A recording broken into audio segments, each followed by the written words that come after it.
আসসালামু আলাইকুম। সবাই কেমন আছেন? আশা করি সবাই ভালো আছেন, সুস্থ আছেন। আলহামদুলিল্লাহ আমিও ভালো আছি। আরও একটি নতুন ভিডিও নিয়ে চলে আসলাম আপনাদের মাঝে। সম্পূর্ণ নতুন একটি ভিডিও নিয়ে আজকে চলে এসেছি।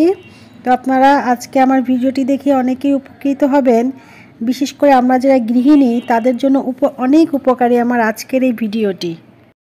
তো আজ আমি দেখাবো ঘরেই কিভাবে শিলপাটা ধার করা যায়। তবে আজকাল অনেকেই ব্লেন্ডার ব্যবহার করে থাকে, আবার অনেকে আছে ব্লেন্ডারের মশলা পছন্দ করেন না। সেক্ষেত্রে মশলা করতে হলে কিন্তু শিলপাটাই ব্যবহার করতে হয়।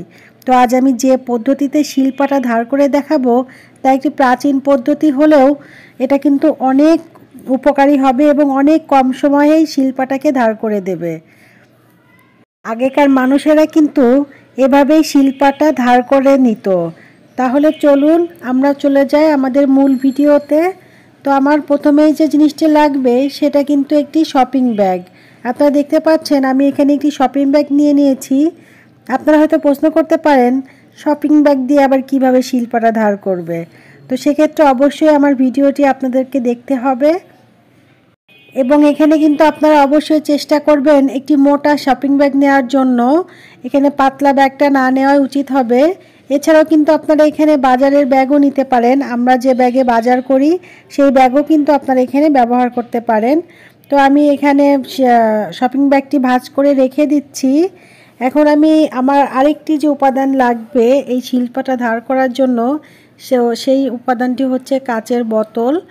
এখানে আমি একটি পুরাতন কাচের বোতল নিয়ে নিয়েছি। আপনারা কিন্তু এখানে কাচের বোতল বা কাচের গ্লাস, কাচের বাটি, মোট কথা যেটাই নেন না কেন সেটা কাচের হলেই হবে।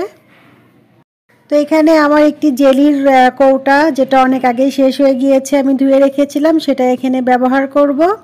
তো এখন আমি যেটা নিয়ে নিচ্ছি সেটা হচ্ছে আমার সেই শপিং ব্যাগ, যেটার ভিতর আমি এখন এই পাটাটাকে একটু সাবধানের সাথে ঢুকিয়ে নেব। এছাড়াও কিন্তু আপনারা চেষ্টা করবেন শপিং ব্যাগটা একটু বড় নেওয়ার জন্য, যাতে পাটাটা খুব ভালোভাবে ভিতরে ঢুকে থাকে। তো দেখুন আমার কিন্তু পাটাটা ঢুকানো হয়ে গিয়েছে। আমি এখন এর ভিতরে সেই যে আমার যে কাচের বোতলটি ছিল সেটা এখন আমি এটাও এর ভিতর ঢুকিয়ে দিব। আপনারা কিন্তু যেই কাচের বোতল, বাটি বা গ্লাস নেন না কেন সেটা এইভাবে শপিং ব্যাগের ভিতর পাটার উপরে ঢুকিয়ে দিবেন। এবং খেয়াল রাখতে হবে কাচের বোতলটা যেন বের না হয়ে আসে, এজন্য বেল দুটাকে বেঁধে নিয়ে একটু মুড়িয়ে নিতে হবে। তো এখন দেখুন আমি যে জিনিসটি নিয়ে নিচ্ছি সেটা হচ্ছে হ্যান্ড গ্লাভস। যে কোনো কাজের জন্যই কিন্তু সেফটির প্রয়োজন হয়, সেটা আপনারা জানেন। তাই আমি এখানে হাতে হ্যান্ড গ্লাভস পরে নিচ্ছি।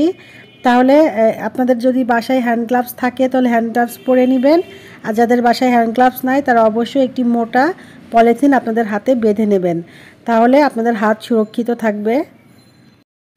এখন আমি যেটা করব সেটা হচ্ছে আমার যে শিলটা আছে সেটার সাহায্যে যে বোতলটা রেখেছিলাম সেটাতে আস্তে আস্তে বাড়ি দেব।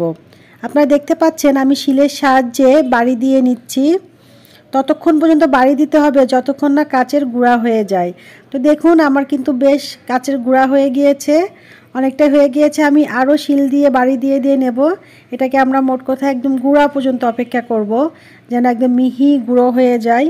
এবং চেষ্টা করবেন আপনারা কিন্তু আস্তে আস্তে বাড়িটা দেওয়ার জন্য, যেন কাচের টুকরা বাইরে না চলে আসে। তো আমি যেহেতু আস্তে আস্তে এইভাবে শিল দিয়ে এটাকে বাড়ি দিয়ে নিচ্ছি, আমার কাচের টুকরা দেখুন একটাও কিন্তু বাইরে আসে নাই, এটা ব্যাগের ভিতরেই আছে। এবং আপনারা দেখতে পাচ্ছেন এটা কিন্তু আগের থেকে আরও অনেক বেশি মিহি গুঁড়ো হয়ে গিয়েছে। তো আমি আরও কিছুক্ষণ এভাবেই বাড়ি দিয়ে নিব। তবে আপনারা এটা খুব বেশি সময় না, আমাদের কিন্তু সব মিলিয়ে সর্বোচ্চ 10 মিনিট মতো সময় লাগবে। কাজটা কিন্তু একেবারেই সহজ, আপনারা কিন্তু ঘাবড়াবেন না বা ভয় পাবেন না। এটা কিন্তু একদমই ইজি এবং একদমই সহজ। এতে কিন্তু কোনো কাচের টুকরা বাইরে আসারও কোনো সম্ভাবনা নাই। এটা এইভাবে ব্যাগের ভিতরেই বাকি কাচের টুকরাগুলো থেকে যাবে। তো দেখুন আমি আরও কিছুটা সময় এটাকে গুঁড়ো করে নিচ্ছি। আমি চাচ্ছি যেন একেবারেই মিহি করে নিতে পারি। তো আমার কিন্তু এটা গুঁড়ো করা হয়ে গিয়েছে, একদমই গুঁড়া হয়ে গিয়েছে আমি যেভাবে চাচ্ছিলাম। তো এখন আমি এই ব্যাগটার ভিতর থেকে পাটাটাকে একটু বের করে নেব এবং আমরা যেভাবে মশলা করি ঠিক সেইভাবে শিলের সাহায্যে খুব ভালোভাবে আমরা এটাকে ঘষে নিব। তো আপনারা দেখতে পাচ্ছেন আমরা যেভাবে মশলা বাটি ঠিক সেভাবে কাচের টুকরাগুলোকে বেটে নিচ্ছি এবং আমি আপনাদেরকে একটু দেখাতে চাই, দেখুন এই গুঁড়াগুলো কতটা মিহি হয়ে গিয়েছে। দেখে মনে হচ্ছে একদম বালি যেরকম মিহি হয়ে যায় সেরকম কাচের টুকরাগুলোকে আমরা এইভাবে গুঁড়া করে নিয়েছি। এবং আমরা যেভাবে পাটাই মশলা বাটি সেভাবেই অনেকটা সময় নিয়ে, বেশ কিছুক্ষণ সময় নিয়ে এটা করতে হবে যাতে খুব ভালোভাবে ধার হয়। তো আমি কিন্তু একটা স্মেল পাচ্ছি, যেটা হয়তো আপনাদেরকে বোঝাতে পারছি না। আপনারা যখন নিজেরা করবেন তখন আপনারাও এটা পাবেন, যে যখন আমরা শিল বা পাটা ধার করাই তখন কিন্তু একটা পাথরের ঘ্রাণ আসে। তো আমার নাকেও কিন্তু সেরকম ঘ্রাণ আসছে, তাতে বোঝা যাচ্ছে যে এটা ধার হয়ে গিয়েছে এবং খুব ভালো ধার হবে, যেটা আপনারা করলে অবশ্যই বুঝতে পারবেন। তো বন্ধুরা, আমার আজকের ভিডিওটি যদি আপনাদের ভালো লেগে থাকে তাহলে অবশ্যই আমার ভিডিওতে একটি লাইক দিবেন, কমেন্টস করবেন এবং আপনাদের যারা পরিচিত জনেরা আছে তাদের মাঝে শেয়ার করে দিবেন। কারণ একটা ভিডিও করতে কিন্তু অনেক কষ্ট করতে হয়, অনেক পরিশ্রম করতে হয়। আপনারা যখন একটি লাইক দেন, কমেন্টস করেন, তখন কিন্তু আমাদের কাজে আমরা অনেক বেশি উৎসাহ পাই বা ইন্সপায়ার হই। তো অবশ্যই আমার চ্যানেলটিও একেবারে নতুন, আপনারা আমার চ্যানেলটি সাবস্ক্রাইব করবেন এবং পাশে থাকা বেল আইকন অন করে রাখবেন, যাতে আমি ভিডিও দেওয়ার সাথে সাথে আপনারা নোটিফিকেশন পেয়ে আমার ভিডিও দেখে নিতে পারেন।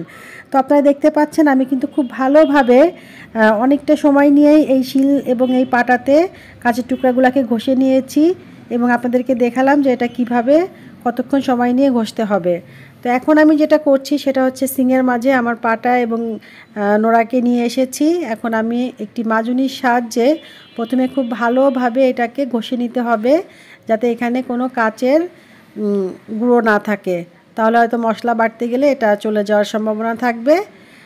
তো আমি এটা মাজুনির সাহায্যে ধুয়ে নিয়েছি। এখন যেটা করব সেটা হচ্ছে ভীম, যাদের বাসায় ভীম বার থাকে বা ভীম লিকুইড থাকে, যেটাই থাকুক না কেন সেটা দিয়ে খুব ভালোভাবে এটা আরেকটু ধুয়ে নিতে হবে। বন্ধুরা, আমার শিলপাটা কিন্তু অনেকটা ধারালো হয়ে গিয়েছে।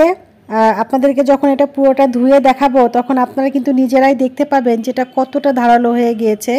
এছাড়াও কিন্তু আমার শিলপাটা অনেক দিন ব্যবহার করা হয়নি, সেই হিসাবে অনেক বেশি মানে ধার চলে গিয়েছিল। এখন আমি আপনাদেরকে ধুয়ে দেওয়ার পর আপনারা দেখতে পাবেন যে এটা সত্যি কতটা ধার হয়ে গিয়েছে।